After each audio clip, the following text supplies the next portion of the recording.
Do you remember a little while ago I talked you through the complete history of the Xbox controller? Well, now it's time to talk about the big one, the main event, the star of the show, the Xbox console. From that fateful day 2 decades ago when a big black box arrived and just changed the gaming world forever, right up to the hardware that we're enjoying today, here it is, the complete history of the Xbox console. Okay, journey back with me, if you will, to the 2001 Electronics Show, where Bill Gates is up on stage, standing pretty proudly next to an absolute powerhouse that is about to become one of the icons of the 21st century. Ladies and gentlemen, Mr. Dwayne "The Rock" Johnson.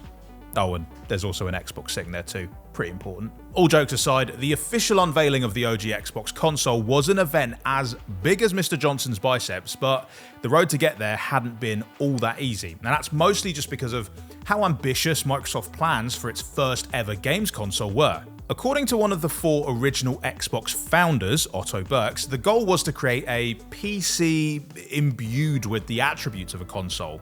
Rather than just a fun little thing to keep kids busy, Microsoft wanted their console to be an entertainment machine, the likes of which had never been seen before, and they were willing to go to pretty much any lengths to make the console they were dreaming of into a reality, and if that meant shelling out $4 billion and making a brand new factory in Guadalajara, then so be it. But boy did they deliver, because the OG Xbox was the first ever console to have a built-in hard disk drive, which effectively allowed developers to start building games on a whole new scale. It was also the first to arrive internet ready right out the box, with a dedicated Ethernet port so that you could surf the web. Hear that? Yeah, for the Gen Zers out there, that's the sound of dial-up. Horrible, isn't it? And while the rest of the planet had to listen to that, Xbox was all about broadband. Xbox actually almost included a modem within it to get on that dial-up hype, but some geezer called Bill Gates said, nah, just go with an Ethernet port instead, because that was the future. What a thought. But what about what you could see? Because graphically, the OG Xbox was also on a whole other level to anything that had come before, taking full advantage of Microsoft's DirectX API to generate the kind of cutting-edge 3D graphics that were driving gaming forwards. Yeah, that's right. 3 dimensions. Imagine that. In fact, it was even capable of displaying games in up to 720p, which, I know, sounds a bit rubbish now, but that is kind of mind-blowing for 2001. Not many games were capable of that resolution back then, but still impressive and very forward-thinking. And to add one more first into the mix, the original Xbox was also the first console ever to incorporate digital surround sound, something that gamers would particularly enjoy while blasting their way through a certain sci-fi shooter, but we'll get onto that in a minute. Just as intended, the OG Xbox delivered the technical performance of a high-end PC with all the comforts of a games console that would look right at home in your living room.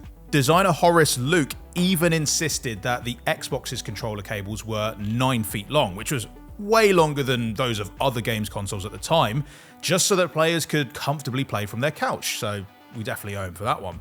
Although some design decisions proved to be a lot trickier than others. Microsoft did initially tease a shiny silver prototype of the console, which was actually an X-shaped box, bit on the nose, but that actually turned out to be a really impractical way to build a computer. I mean, there's a reason that our laptops aren't shaped like letters of the alphabet, I guess. Well, technically they're shaped like the letter L, but ignore that. Because when they did finally settle on our beloved black box, well, this one's green, but it's a special one, the only thing left to add was a splash of colour. Which colour, I wonder? Well, Horace Luke, or Big Daddy Long Cables as we like to call him, said that he chose that vibrant green because green is the signature colour of technology ever since the beginning of time. Although he later admitted that there was another factor in his decision too, simply all the other coloured markers had been nicked by his co-workers, so that was lucky. And then when it came to the Xbox of it all, the console's name itself was also the source of a whole lot of debate. Microsoft initially wanted something with a cool acronym, very noughties, and considered Windows Entertainment Project, WEP, Microsoft Total Gaming, MTG, Microsoft Interactive Network Device, MIND, and Microsoft's Interactive Center, MIC, Mike, I don't know, someone else figure out how to market that. Then some nutter threw 11X into the mix before they started leaning towards the DirectX box after that all-important bit of API, before finally just trimming it down to something a bit cleaner, cooler, and quite iconic, Xbox. On November 15th, 2001, the Xbox officially went on sale following a massive launch event at the Toys R Us in Times Square, with eager gamers waiting in line for up to 12 hours just to make sure that they got their hands on one. And funnily enough, Bill Gates even put through the very first sale himself before enjoying a couple of games of Dead or Alive 3 with his new best mate, The Rock. Well, I don't have a source for that last fact, just kind of a wish. Maybe they played beach volleyball as well. Unsurprisingly, given all those impressive things that I have just said about it, the OG Xbox proved to be a massive success. 1.5 million consoles had been sold by the end of that year, which is especially impressive when you remember it only came out in mid-November, but then it would go on to sell about 23 million more. And it did help that the perfect launch game, Halo Combat Evolved, which not only showed off its amazing audio-visual capabilities, but also proved that first-person shooters could work really, really well on a console, was just an added bonus. In fact, the game was such a smash hit that one of its creators, Alex Seropian, ended up getting a phone call from the assistant of a certain Mr. Tom Cruise, who was apparently having a bit of trouble with one of the levels. I guess you could say that that mission was pretty impossible. Let's move on. That's not the only now iconic franchise that goes all the way back to the OG Xbox, no. Because Fable came along in 2004 and drew players into a fantasy world filled with magic, danger, and extremely British humour. The very same year, Ninja Gaiden delivered lightning-fast action, the likes of which we'd never seen before, and made us all feel a bit insecure about our abilities in the process. And then in 2005, Forza Motorsport came racing into the equation. Basically, what I'm trying to say is, the OG Xbox very quickly became the place to find your new favourite game, no matter what you're into. But as popular as Microsoft's console was right from the off, people didn't really get to see its full potential until a year later when Xbox Live launched. In this early internet pre-social media era, Xbox Live was an absolute game changer, just allowing players to connect with their friends around the globe and take their very first steps into the new frontier of online multiplayer, which turned out to be a pretty great place, especially once Halo 2 came along just a couple of years later. So with over 150,000 subscribers in its first week alone, Xbox Live was a huge success, and it proved that Microsoft's new console was pointing the way forward for the entire industry, and they'd really only just got started. On May 12th, 2005, one of our most upstanding hobbits, Elijah Wood, made a special appearance on MTV to reveal the second generation of Xbox consoles. And then the Killers played some music. Yeah, it was a really fantastic time to be alive. The Xbox 360 promised exactly what the name suggests, a total revolution. And not just in gaming, but in the world of home entertainment as a whole. Released on the 22nd of November 2005, the new Xbox could stream music, TV shows, and films, as well as content from your PC.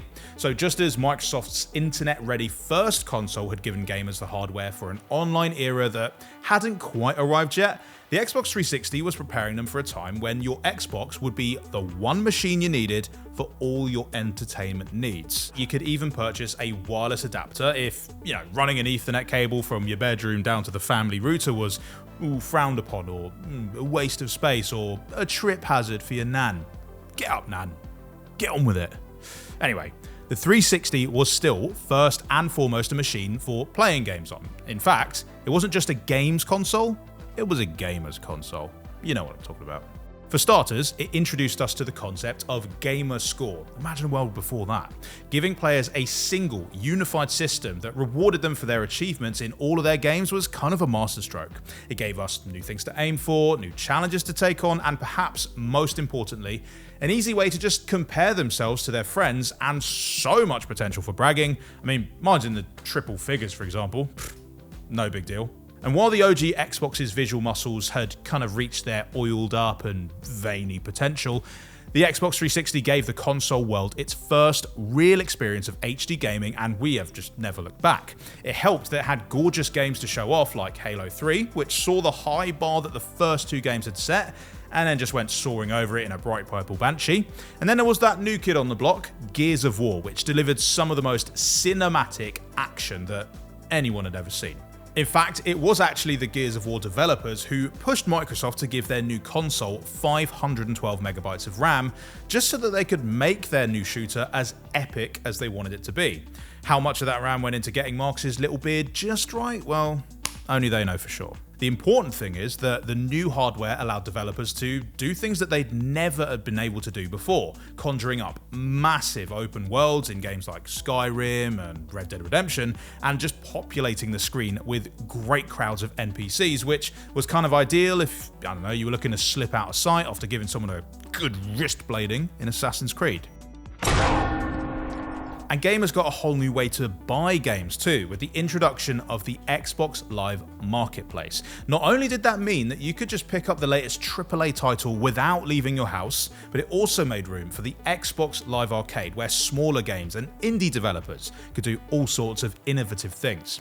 If you were a bit of a gaming hipster in the early 2000s, well, the Xbox Live Arcade was definitely the place to be. I mean, we're talking 1 vs 100, Doritos Crash Course, so many bangers. So what do you get if you combine top-of-the-line hardware with a first-rate game library? Well, you get one of the most successful consoles of all time, as it turns out, and one that would get two sleek, slimmed-down models called the Xbox 360S and the Xbox 360E. All in all, this range ultimately sold over 85 million units and just truly solidified Xbox's space in the video games market. For context, that means that there are as many 360 gamers as the combined populations of Argentina and Yemen. And when our alliance is complete, the world will be ours.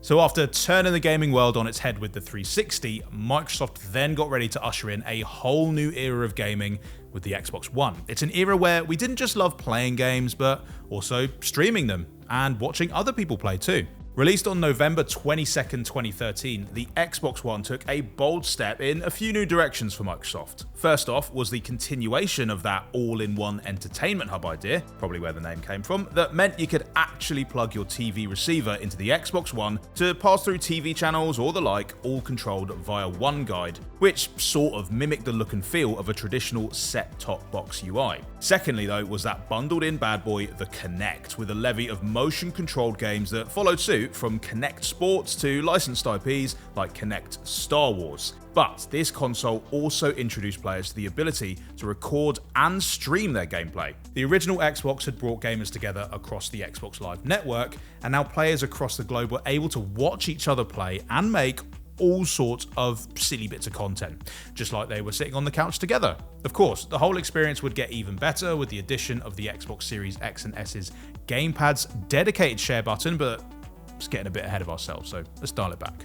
Oh, and also at this time they swapped a Hobbit for a chemistry enthusiast by having Aaron Paul appear in the ads this time. As always, Microsoft's new console was an absolute powerhouse, which only got more powerful with the addition of two new models. 2016's Xbox One S let us stream shows and movies in pristine 4K before 2017's Xbox One X also went a step further and gave us full-blown 4K gaming. The ability to play Blu-ray discs was also a lovely addition for all the film buffs out there. Xbox Live itself was also upscaled to use over 300,000 servers and to let gamers save their game data, movies, music, and more way up on the cloud.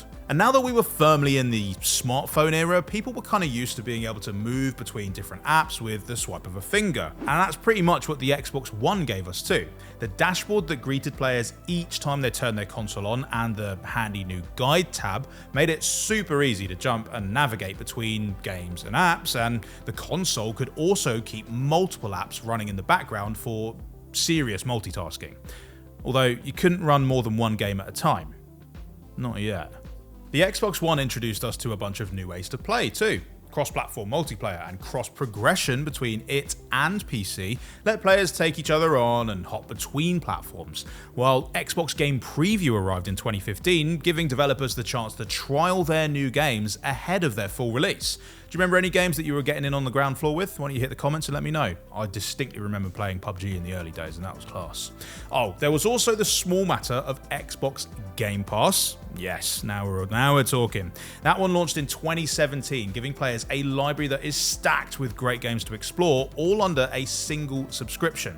In 2019, Game Pass Ultimate members then also got the ability to stream games directly onto their console, which was extremely futuristic and cool, and kind of still is. And as well as offering gamers a huge library of games to just flick through at their leisure, Game Pass also gave them day one access to loads of amazing new titles like Obsidian's satirical space opera, The Outer Worlds, and the great big, tiny little survival game Grounded, also from Obsidian. I wonder if they've got anything else cool coming straight to Game Pass this year. If only there was a YouTube channel where I could find out that sort of thing. Another cool thing about the Xbox One is that it can actually monitor its own internal temperature to prevent it from overheating. Now, yeah, it's not as glamorous as some of the other stuff I've mentioned, but it is very helpful, and it also gave me the opportunity to make a very clever, cool pun, so I think we can all agree it's definitely worth mentioning. So, to summarize, the Xbox One opened up a whole new world of game streaming, made massive strides forward graphically, fundamentally changed the way we play games, and sold over 58 million units in the process. So, not bad. Not bad at all. But that just brings us to now, or almost now anyway, because it was actually almost 5 years ago, which I can't quite believe. But on November 10th, 2020, Microsoft, being the great big show-offs that they are, released not just one, but two new shiny consoles, the Xbox Series X and the Xbox Series S. From the very beginning, Xbox consoles have always been about delivering the highest level of technical performance, but even by those lofty standards, the Xbox Series X is still kind of incredible, what with its leveraging of future-proof gaming hardware and software, pushing it way past its previous limits. I mean, have you seen Ori and the Will of the Wisps running in 6K 60? It's just ridiculous. Overall, the Xbox Series X is estimated to be about 4 times as powerful as the Xbox One X before it, and while the digital-only, adorably petite Xbox Series S is slightly less of a powerhouse, it's actually not uncommon for it to achieve 1440p resolution in a number of games. And both consoles can play games at buttery smooth frame rates of 120 FPS and produce all sorts of stunning effects using ray tracing, which is a technical term, and not some guy called Ray with a weird surname. Of course, it's not just sweet visuals that the latest Xbox consoles have to offer.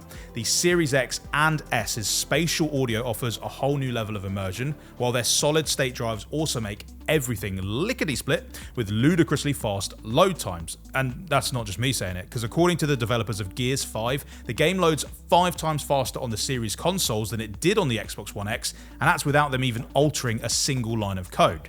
On top of that, a fabulous new feature that I think is severely underrated, called Quick Resume, made the whole Xbox experience swift and seamless, allowing players to keep several games running in the background so that they could just pick up right where they left off, even if you unplugged your console and just drove across the country with it. I mean, Bex literally flew to Scotland and it still had all her Skyrim data. Mad. Naturally, Xbox has continued to evolve since the arrival of the Series X and S, with new models like the digital-only X and the 1TB S, as well as the ability to turn everything from your smartphone to your TV into an Xbox through the power of cloud gaming. So it's been one heck of a journey these last 20 years, and who knows what might come next? I know I sounded all vague there as if I actually do know. I don't, but when I do, we'll be sure to let you know, so make sure you subscribe to Xbox On for all the latest Xbox updates and previews. Bye!